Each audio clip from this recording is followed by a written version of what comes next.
नमस्कार दोस्तों, स्वागत है आपका इस YouTube चैनल में। आइए शुरुआत करते हैं एक नया टेंस जिसका नाम है फ्यूचर परफेक्ट टेंस। दोस्तों, इस टेंस में अक्सर बच्चों को बहुत ज़्यादा परेशानी होती है, लेकिन यदि आप लास्ट तक बने हैं इस वीडियो में तो गारंटी है कि आपको कोई समस्या नहीं होगी। तो सबसे पहले हम सिंपल सेंटेंस चलेंगे, उसके बाद थोड़ा सा हार्ड बिफोर आफ्टर वाला रूल लेंगे। तो आइए शुरुआत करते हैं इसके पहचान यानी इंट्रोडक्शन से। तो देखिए, जिस हिंदी वाक्य के अंत में चुका होगा, चुकी होगी, चुके होंगे आदि शब्द आता है उसे फ्यूचर परफेक्ट टेंस कहते हैं। जैसे शेर जंगल में दहाड़ चुका होगा, भिखारी भीख मांग चुका होगा, बच्चे क्रिकेट खेल चुके होंगे, हम गीत गा चुके होंगे। तो चुका होगा, चुकी होगी, चुके होंगे यदि वाक्य के अंत में आता है तो वह फ्यूचर परफेक्ट टेंस होता है। आइए आगे बढ़ते हैं दोस्तों। अब हम लोग सीखेंगे फ्यूचर परफेक्ट टेंस में यूज होने वाले हेल्पिंग वर्ब के बारे में। देखिए, शैल हैव, विल हैव का प्रयोग कहां होता है?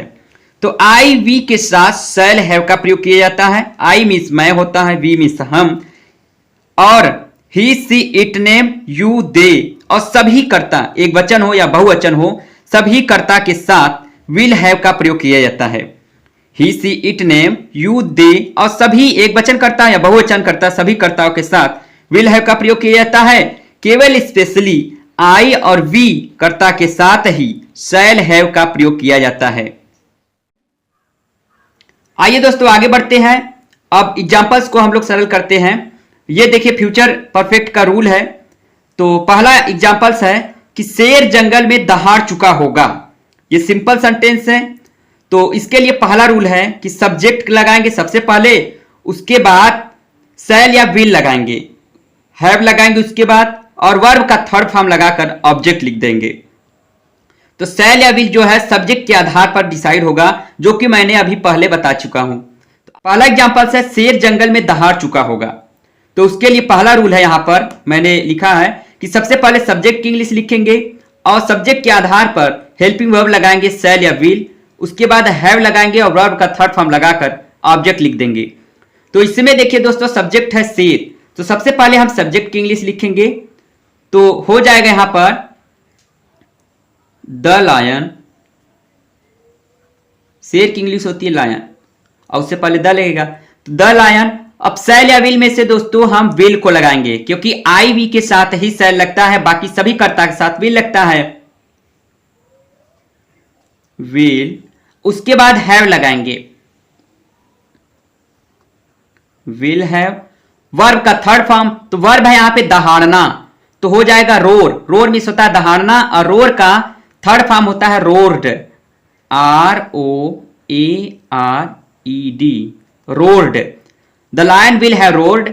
जंगल में, तो जंगल में, जंगल का इंग्लिश होती है फॉरेस्ट, तो हो जाएगा in the forest, in the forest. The lion will have roared in the forest, शेर जंगल में दहाड़ चुका होगा। आइए दोस्तों आगे बढ़ते हैं। अगला वाक्य है भिखारी भीख नहीं मांग चुका होगा। तो यदि वाक्य में नहीं शब्द आता है तो हम रूल नंबर दूसरा देखेंगे कि सबसे पहले सब्जेक्ट लगाना है, शैल या विल लगाएंगे उसके बाद, और नॉट लगाकर ही हैव लगाएंगे और वर्ब का थर्ड फॉर्म लगाकर ऑब्जेक्ट लिख देंगे। तो सबसे पहले हम यहां पर सब्जेक्ट लगाएंगे। तो भिखारी की इंग्लिश होती है बेगर, तो हो जाएगा यहां पर the beggar, BEGGER, beggar. Will have लगेगा दोस्तों, शैल नहीं लगेगा, क्योंकि आई वी के साथ शैल लगता है, तो हो जाएगा विल हैव। विल के बाद नॉट लगाएंगे और लास्ट में हम हैव लगाएंगे उसके बाद, क्योंकि नहीं आया है इसलिए नॉट लगाया गया है, और शैल या विल के बीच में ही नॉट लगता है, उसके बाद ही हैव लगता है। अब उसके बाद दोस्तों क्या लिखेंगे? उसके बाद हम वर्ब का थर्ड फॉर्म लिखेंगे। तो वर्ब का थर्ड फॉर्म इसमें मांगना, मांगना की इंग्लिश होती है बेग, और उसका थर्ड फॉर्म हो जाएगा बेग्ड, BEGGED। तो हो जाएगा the beggar will not have bagged, भिखारी भीख नहीं मांग चुका होगा। आइए दोस्तों आगे बढ़ते हैं क्या हम सिनेमा घर जा चुके होंगे। यदि फ्यूचर परफेक्ट टेंस में वाक्य में सबसे पहले क्या आता है तो उसकी इंग्लिश हम वाट नहीं देंगे, उसकी इंग्लिश हम हेल्पिंग वर्ब देंगे सब्जेक्ट को ध्यान में रखते हुए। यदि हम आया है तो हम के साथ शैल लगता है, तो इसलिए यहां पर हम क्या की इंग्लिश हम देंगे शैल, SHALL शैल। अब उसके बाद दोस्तों शैल या विल के बाद हम क्या लगाएंगे, सब्जेक्ट लगाएंगे रूल नंबर तीसरे से। उसके बाद सब्जेक्ट है वी, शैल वी, उसके बाद हैव लगाएंगे, ये सभी के साथ लगता है चाहे विल हो चाहे शैल हो। अब उसके बाद दोस्तों वर्ब का थर्ड फॉर्म लगाएंगे, तो जाना की इंग्लिश होती है गो वेंट गॉन, तो हम लास्ट फॉर्म लिखेंगे थर्ड फॉर्म गॉन।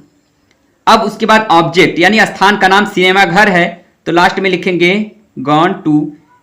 सिनेमा घर लिखिए चाहे फिर थिएटर लिख दीजिए, हम थिएटर लिखेंगे THEATRE theatre. Shall we have gone to theatre, क्या हम सिनेमा घर जा चुके होंगे। आइए आगे बढ़ते हैं। अगला वाक्य है क्या वह अपना गृह कार्य पूरा नहीं कर चुकेगी।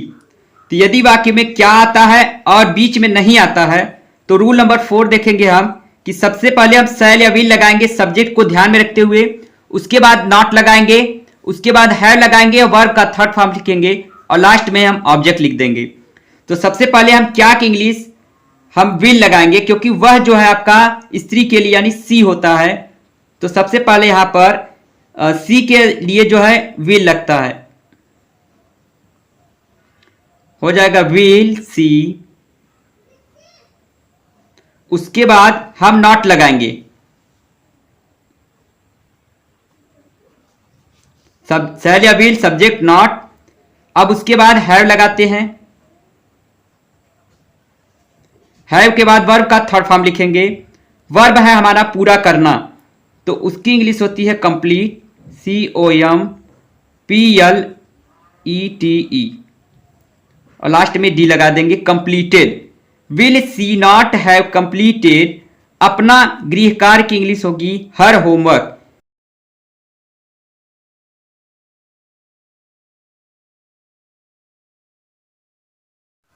Will see not have completed her homework, क्या वह अपना गृह कार्य पूरा नहीं कर चुकेगी। अगला वाक्य है हम 10 बजे तक आगरा क्यों पहुंच चुकेंगे। यदि वाक्य के बीच में क्या कब कहां कैसे वाक्य के बीच में आता है तो सबसे पहले रूल नंबर हम 5 देखेंगे कि उस क्वेश्चन वर्ड की इंग्लिश लिखेंगे, सब्जेक्ट को ध्यान में रखते हुए शैल या विल लगाएंगे, उसके बाद सब्जेक्ट लगाएंगे, उसके बाद हैव लगाएंगे और वर्ब का थर्ड फॉर्म लिखने के बाद ऑब्जेक्ट लिख देते हैं। तो उस क्वेश्चन वर्ड का नाम है क्यों, तो सबसे पहले इस क्यों की इंग्लिश को हम लिखेंगे, हो जाएगा वाई, वाई मीन्स होता है क्यों, वाई। उसके बाद शैल या विल में से हम क्या लगाएंगे, हम है तो इसका मतलब हमें ये लगेगा यहां शैल लगेगा, why shall we, question word shall या विल सब्जेक्ट हो गया। अब उसके बाद हम हैव लगाएंगे, हैव के बाद वर्ब का थर्ड फॉर्म, वर्ब है हमारा पहुंचना तो हो जाएगा रीच REACH और इसमें ED लगा देंगे तो रीच्ड हो जाएगा और ये हमारा वर्ब का थर्ड फॉर्म है। Why shall we have reached Agra, Agra की इंग्लिश होती है AGRA आगरा। 10 बजे तक लास्ट में हम लिखेंगे till 10 o'clock, 10 o'clock। Why shall we have reached Agra till 10 o'clock? हम 10 बजे तक आगरा क्यों पहुंच चुकेंगे। आइए दोस्तों आगे बढ़ते हैं। अगला वाक्य है माली फूल कब नहीं तोड़ चुके होंगे। तो यदि वाक्य में कब कहां कैसे के साथ नहीं आता है तो वह रूल नंबर 6 पे जाएगा कि सबसे पहले हम क्वेश्चन वर्ड लिखेंगे जो बीच में आया है, उसके बाद सब्जेक्ट को ध्यान में रखते हुए शैल या विल लिखेंगे जो कि पहले ही बता चुका गया है, और उसके बाद सब्जेक्ट लिखेंगे और नॉट लगाएंगे क्योंकि वाक्य में नहीं आया है, हैव लगाएंगे, उसके बाद वर्ब का थर्ड फॉर्म लगाकर ऑब्जेक्ट लिखेंगे। तो आइए हम सबसे पहले क्वेश्चन वर्ड की इंग्लिश लिखेंगे कब, कब की इंग्लिश होती है वेन, वेन के बाद दोस्तों क्या लगाएंगे हम, शैल या विल में से हम क्या लगाएंगे, माली। माली क्या है, एक सब्जेक्ट है, तो माली की इंग्लिश होती है द गार्डनर, तो ये लगेगा। तो अब हम लगाएंगे शैल या विल। माली जो है दोस्तों,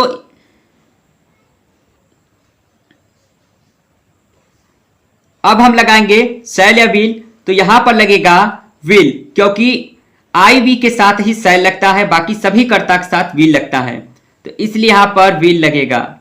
हेल्पिंग वर्ब के बाद विल लगेगा। सब्जेक्ट है हमारा माली, तो यहां पर हो जाएगा, माली की इंग्लिश होती है gardener,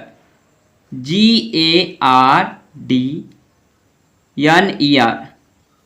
when will the gardener, उसके बाद सब्जेक्ट के बाद नॉट लगाएंगे। नॉट के बाद हम लिखेंगे हैव। अब उसके बाद दोस्तों वर्ब का थर्ड फॉर्म लिखेंगे, तोड़ना। प्लक मीन्स होता है फूल तोड़ना, तो हो जाएगा प्लक्ड, PLUCKED, प्लक्ड। अब क्या लिखेंगे, फूल है, तो फूल की इंग्लिश होती है फ्लावर, तो हो जाएगा प्लक्ड फ्लावर। लास्ट में हम ऑब्जेक्ट लिखेंगे FLOWER। When will the gardener not have plucked flower, माली फूल कब नहीं तोड़ चुके होंगे। तो दोस्तों इस तरह से फ्यूचर परफेक्ट टेंस का सभी एग्जांपल्स और रूल कंप्लीट हो चुका है। और ये जो है सिंपल सेंटेंस था। पार्ट 2 में, इसके पार्ट 2 में फ्यूचर परफेक्ट के हम आपको बिफोर आफ्टर रूल भी बताएंगे, तो डिस्क्रिप्शन में लिंक है, वहां से भी देख सकते हैं, या फिर सर्च बॉक्स में आप टाइप कर सकते हैं। तो और इसका जो शेष एग्जांपल्स है वो वीडियो के लास्ट में ये रहा, आप यहां से देख सकते हैं। और जो भी समस्या होती है आप कमेंट कर सकते हैं। मिलते हैं दोस्तों एक नए वीडियो में, तब तक के लिए जय हिंद।